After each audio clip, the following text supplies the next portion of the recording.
이혼을 하기 위한 홍선태의 치밀한 계획에 대해 이야기해보려 합니다. 그동안 강동아와 유수연이 엮이는 모습을 눈살 찌푸려온 차화영은 강동아의 뒷조사를 하라고 시켰는데요. 아직 강동아가 어떤 사람인지 차화영이 알고 있다는 장면이 나오지 않았기에 조만간 방송될 것 같습니다. 강동아의 정체를 알게 된 차화영은 과거 자신으로 인해 죽은 남자가 강동아의 아버지였다는 사실을 알게 되고 죄가 밝혀질까봐 전전긍긍할 것 같아요. 강동아의 아버지는 간의 수공업으로 신발을 직접 제작하는 일을 한 것으로 보이는데요.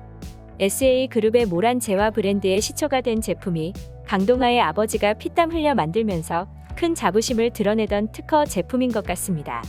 차화영의 욕심으로 지금의 SA그룹으로 넘어갔고 결국 강동아의 아버지는 충격으로 강동아가 어릴 때 심장마비로 돌아가셨어요.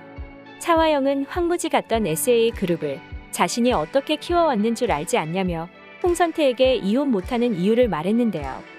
아무것도 가지지 않은 작은 회사를 대기업으로 성장시킨 장본인이 차화영 자신이라며 혼자 일군 것처럼요.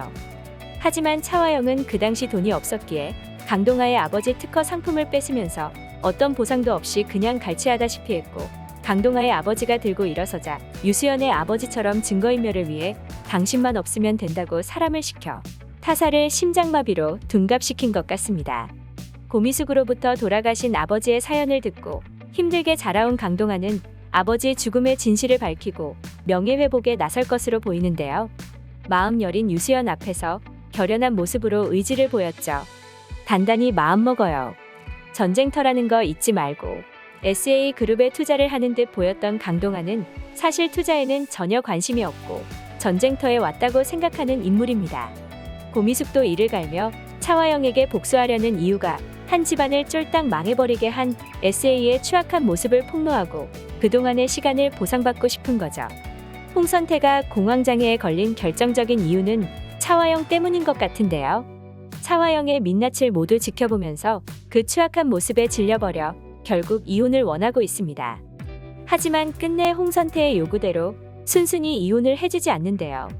좁은 화실에서 잠을 자는 홍선태에게 불편하지 않냐며 침대 두고 뭐하는 거냐고 대체 언제까지 고집 피울 거냐고 하자 홍선태는 이혼 합의할 때까지라고 했어요. 홍진우가 차세대 글로벌 리더 백인 후보인데 홍선태가 이러는 게 SA와 홍진우에게 하나도 도움이 안 된다고요.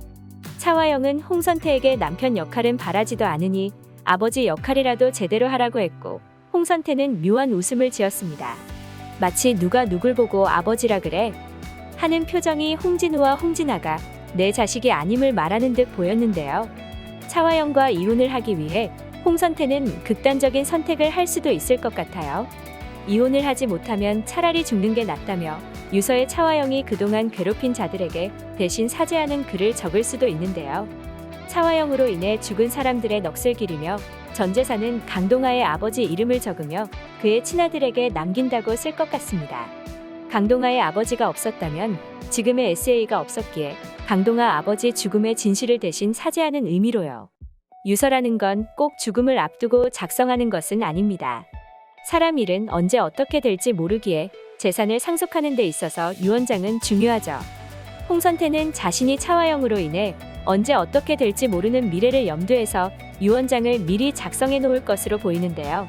위기의 순간에 그 유언장이 차화영의 발목을 잡을 것 같아요. 쥐고 있는 모든 걸 뺏기고 참회의 눈물을 흘리는 그날이 기다려집니다. 오늘 영상 재밌으셨다면 구독과 좋아요 부탁드려요. 구독은 저에게 큰 힘이 됩니다. 시청해 주셔서 감사합니다.